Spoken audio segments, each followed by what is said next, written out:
ဖွားဖြစ်သူကညစာချက်ပြုတ်နေစဉ်အာယုံလွဲသွားပြီးအမားယွင်းဖြင့်ဟင်းခတ်အမွှေးကြိုင်မှားထည့်မိသွားသည်သူမသတိပြုမိသွားချိန်တွင်ဟင်းကကျက်သွားပြီဖြစ်တော်လဲဈေးကြီးလာသောရောက်သွားကမာကောင်များကိုတွန်းပစ်လိုက်ရန်လက်မရဲဖြစ်နေမိသည်ထို့ကြောင့်သူမသည်အဆိုပါဟင်းပွဲကိုစပွဲပေါ်တင်ကဘာဆက်လုပ်ရမည်နည်းဟုစဉ်းစားနေမိသည်ထိုချိန်တွင်ပင်မြေးမလေးကကျောင်းမှအိမ်သို့ပြန်ရောက်လာသည်ဗိုက်စာနေသောမြေးမလေးသည်စပွဲစီသို့တန်းတန်းမတ်မတ်ပြေးသွားပြီးရောက်သွားများကိုချက်ချင်းကောက်စားတော့သည်အဖွားဖြစ်သူကဒါကိုမြင်မြင်ချင်းတားဆီးရန်အမြန်ထွက်တော်လဲမြေးမလေးကမူထိုဟင်းပွဲသည်အရသာအလွန်ရှိကြောင်းပြောလာသည်အဖွားဖြစ်သူကလုံးဝမယုံကြည်ပေရင်းမှာတိတိတတ်တာပျက်စီးသွားသောဟင်းပွဲတစ်ပွဲဖြစ်နေသောကြောင့်သူမကတန်တရားစိတ်ဖြင့်တကောင်ကိုကောက်ယူကာမြည်စမ်းကြည့်လိုက်သည်နောက်တစ်စက္ကန့်တွင်အဖွားဖြစ်သူသည်ရောက်သွားဟင်း၏ထူးခြားသောအရသာကြောင့်အံ့အားသင့်သွားရတော့သည်ထိုနေ့ညနေမှာပင်အဖွားဖြစ်သူသည်မျှော်လင့်မထားဘဲအရသာရှိသွားသည့်ဟင်းပွဲကိုမိသားစုတစ်ခုလုံးအားမြည်စမ်းကြည့်ခိုင်းသည်လူတိုင်းကတလုတ်စားပြီးသည်နှင့်အဖွားဖြစ်သူကိုချီးမွမ်းကြတော့သည်ဒုတိယမြောက်ဟင်းပွဲတစ်ပွဲကိုလာချပေးသည်နှင့်တပြိုင်နက်လူတိုင်းကလက်ဖြင့်ပင်လူနိုင်စားကြတော့သည်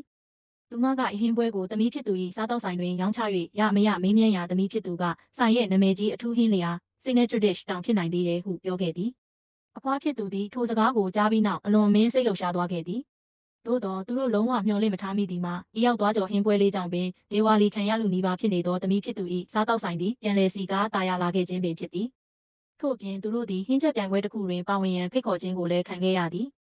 သို့သောပြိုင်ပွဲနေ့တွင်အခြားသောစပိုမှုများအားလုံးကအစိမ့်မြင့်ကုန်ကျန်းများကိုသုံးကာလှပတရက်စွာပြင်ဆင်မွမ်းမံထားကြတော့လဲသူတို့၏ရောက်သွားကြော်ကမူရိုးရိုးရှင်းရှင်းသာဖြစ်နေသည်ထို့နောက်သမီးဖြစ်သူကဒိုင်လူကြီးများထဲမှမြည်သူမြဤရိုးစင်းလာသောရောက်သွားကြော်ကိုမြည်စမ်းကြည့်ရန်စိတ်မဝင်စားကြသည်ကိုတတိပြုမိသွားသည့်သမီးဖြစ်သူကပြင်းသည်မတရားဟုတွေးမိသောကြောင့်မတက်ထွက်ကသူမ၏ရင်ထဲရှိစကားများကိုထုတ်ပြောလိုက်သည်ဟင်းပွဲတစ်ပွဲကိုအပြင်ပန်းအတွင်ပြင်တစ်ခုတည်းနှင့်မဆုံးဖြတ်သင့်ကြောင်းသူမယုံကြည်သည်အစားသုံးသူများ၏ရှုထောင့်မှသာကြည့်ရှုသင့်ပြီးအကယ်၍စားသုံးသူများကတက်တက်စွာစားသုံးကြလျင်ငင်းသည်ကောင်းမွန်သောဟင်းပွဲတစ်ပွဲဖြစ်သည်ထို့ပြင်ဤရောက်သွားကြော်ဟင်းပွဲသည်အချိန်နှင်းငယ်အတွင်းအမြန်ချက်ပြုတ်နိုင်သောကြောင့်စားသုံးသူများအနေဖြင့်အကြာကြီးဆောင်ဆိုင်ရန်မလိုဟုဆိုသည်လူတိုင်းကသမီးဖြစ်သူ၏စကားများကိုသဘောကျကလက်ခုပ်တီးချီးမြှောက်ကြသည်ဒိုင်လူကြီးများကလည်းသူမ၏ပြောစကားမှာအလွန်ကြိုးကြောင်းစီရောသည်ဟုယူဆသောကြောင့်ရောက်သွားကြော်ကိုထပ်မံမြည်စမ်းကြည့်ကြပြန်သည်ထင်သည့်အတိုင်းပင်သူတို့အားလုံးကထိုဟင်းပွဲကိုအလွန်အမင်းချီးမွမ်းကြတော့သည်နောက်ဆုံးတွင်မူသမီးဖြစ်သူသည်ချန်ပီယံဆုကိုအောင်မြင်စွာဆုတ်ခူးရရှိသွားခဲ့လေသည်